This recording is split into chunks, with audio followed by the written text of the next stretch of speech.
Hello. आज हम बात करने जा रहे हैं जामिया स्कूल के जो है एंट्रेंस टेस्ट के सिलेबस के बारे में बात करने जा रहे हैं। क्लास नाइन्थ का एंट्रेंस टेस्ट का सिलेबस क्या रहता है, एंट्रेंस टेस्ट की आपको प्रिपरेशन कैसे करनी है, आपको कौन सी बुक परचेज करनी है और आपको प्रीवियस ईयर क्वेश्चन कैसे कवर करने हैं, आपको क्या करना है, ये सब हम इस वीडियो में बात करने वाले हैं क्लास नाइन्थ के लिए। तो आइए बात करते हैं सबसे पहले क्लास नाइन्थ के लिए एंट्रेंस टेस्ट का सिलेबस क्या रहता है।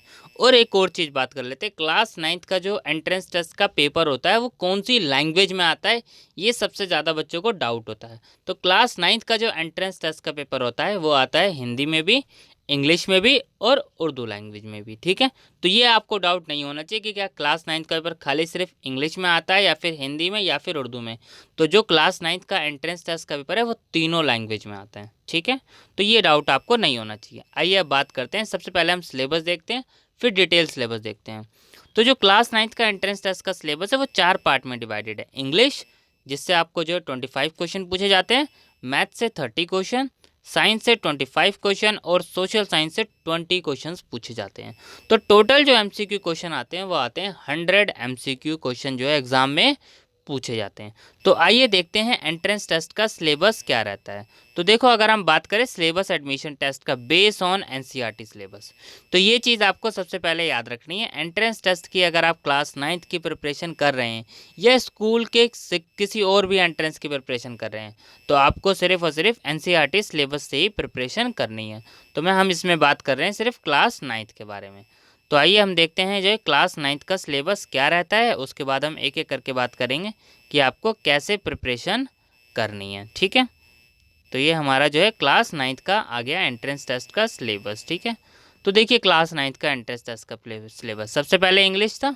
तो इंग्लिश में आपको क्या क्या चीज़ें पढ़नी है, तो देखिए इंग्लिश में आपको आर्टिकल्स पढ़ने हैं, प्रीपोजिशन पढ़नी है, kind of sentence, affirmative, negative, interrogative, antonyms, synonyms, direct indirect speech, active passive voice और अनसीन पैसेज।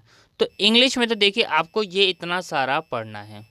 अब ये सारा इंग्लिश आपको कैसे कवर करनी है इसके बारे में अभी हम बात करते हैं।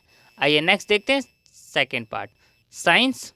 तो साइंस में देखिए यहाँ पर देखिए ये सारी चीज़ें आपको कहाँ से पढ़नी है, एनसीईआरटी से। याद रखना है आपको, एनसीईआरटी की बुक से ही आपको ये सारे टॉपिक्स पढ़ने हैं, जितने भी टॉपिक्स यहाँ लिखे हुए हैं। ठीक है, ऐसा नहीं है आपकी जो है कहीं और से करेंगे। आप टॉपिक सारे देख लीजिए।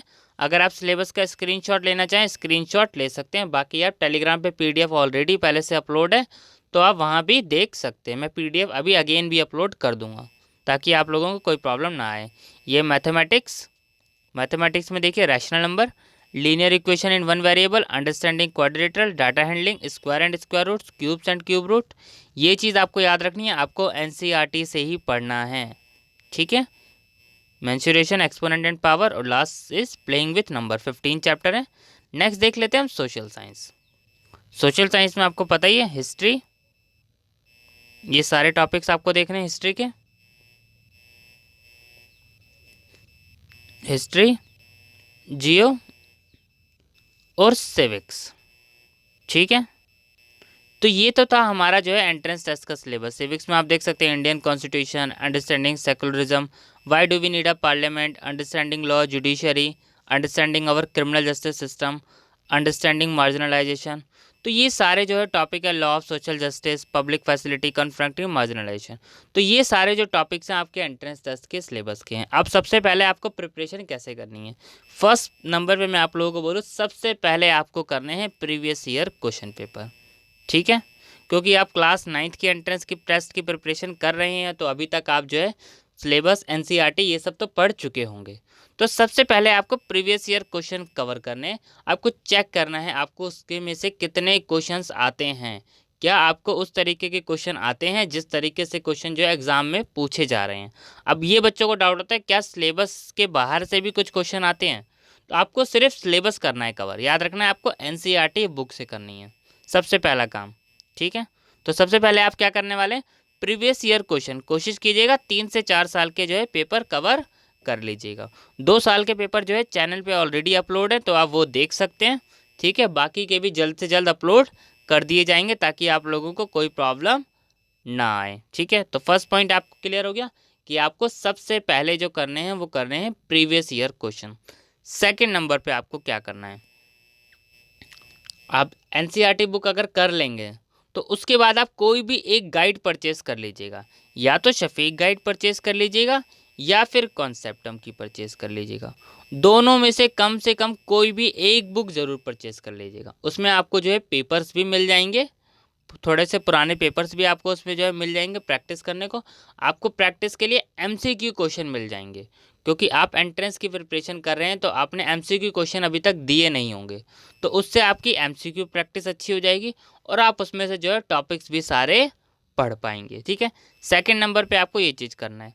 थर्ड नंबर पे आप एनसीईआरटी पढ़कर बैठे होंगे अच्छे से, ये तो चीज़ हम मान के चल रहे हैं। उसके बाद आपको क्या करना है, एनसीईआरटी को अच्छे से रिवाइज करना है। ये चीज़ आपको याद रखना है, एक एक टॉपिक आपको कहाँ से करना है, एनसीईआरटी से। अगर आप पूरी एनसीईआरटी रीड कर लेंगे और प्रीवियस ईयर क्वेश्चन कर लेंगे और आप एक शफीक गाइड या फिर कॉन्सेप्टम इसमें से कुछ परचेज करके इसमें से थोड़े से क्वेश्चन प्रैक्टिस कर लेंगे, तो डेफिनेटली आपका एंट्रेंस टेस्ट निकल जाएगा, इससे मुश्किल नहीं होएगा। फिर अगर आप अलग सिर्फ एक गाइड से करेंगे या फिर प्रीवियस ईयर क्वेश्चन से, तो इससे बात नहीं बनेगी, आपको एनसीईआरटी से करना ही पड़ेगा। एनसीईआरटी से कर लेंगे तो आपको अच्छे से आइडिया लग जाएगा। ठीक है, तो मैंने आपको ये चीज़ बता दिया आपको एंट्रेंस की प्रिपरेशन कैसे करनी है। ठीक है, मैं आपको एक बार और फिर बता देता हूँ।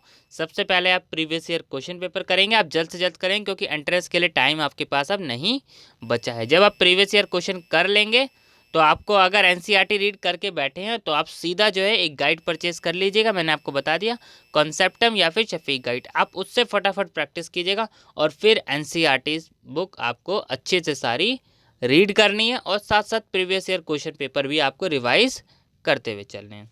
ठीक है, तो ये था हमारा जो है क्लास 9th का जो है एंट्रेंस टेस्ट का सिलेबस, जिसमें आपको चीज़ें जो है कवर करनी है। ठीक है, आपको क्या क्या टॉपिक्स पढ़ने हैं ये चीज़ आपको मैंने बता दिया है। ठीक है, और ये चीज़ आप लोगों को याद रखना है कि आपका जो सब्जेक्ट अच्छे से स्ट्रांग हो, मान लीजिए आपका इंग्लिश स्ट्रांग है तो आप उसको और अच्छे से कर लीजिएगा, या सोशल साइंस स्ट्रांग है तो आपको उसको और अच्छे से कर लीजिएगा। जो भी आपके बेस्ट सब्जेक्ट्स हैं, देखिए 4 पार्ट में टेस्ट डिवाइडेड है, तो आप कम से कम 4 में से, अगर आप एंट्रेंस टेस्ट निकालना चाहते हैं सही तरीके से, तो आपको 4 में से 3 में आपकी अच्छी ग्रिप होनी चाहिए। जैसे मान लीजिए इंग्लिश में आपकी अच्छी ग्रिप है, मैथ्स में आपकी अच्छी ग्रिप है, सोशल साइंस में आपकी अच्छी ग्रिप है। अगर आप 3 में अच्छे से ग्रिप बना लेंगे, देखिए मैथ्स के क्वेश्चंस क्या होते हैं, इतने मुश्किल नहीं आते, अगर आप अच्छे से प्रैक्टिस कर लेंगे तो मैथ्स में आप ज़्यादातर क्वेश्चन सही कर सकते हैं। देखिए अगर मैथ्स में आप जो है 28 से 29 क्वेश्चन ठीक कर गए तो आपके बहुत प्लस पॉइंट बनेंगे। तो इसलिए आपको जो है, आप देखिए चारों सब्जेक्ट में तो आप परफेक्ट नहीं होंगे, लेकिन आपको किसी भी तरीके से 3 सब्जेक्ट में तो परफेक्ट बनना पड़ेगा आपको एंट्रेंस टेस्ट निकालने के लिए। अगर आप 3 में एंट्रेंस टेस्ट निकालने के लिए परफेक्ट हो जाएंगे तो ईजिली आपका एंट्रेंस टेस्ट भी निकल जाएगा। और एंट्रेंस टेस्ट निकालने के लिए मैंने आपको बता दिया, आप एनसीईआरटी बुक से ही करेंगे और आप अभी से ही एंट्रेंस की प्रिपरेशन करना शुरू कर दें, और साथ साथ जो जो आपको इम्पॉर्टेंट लगे उसके नोट्स भी बनाते हुए चलें। ठीक है, थैंक यू।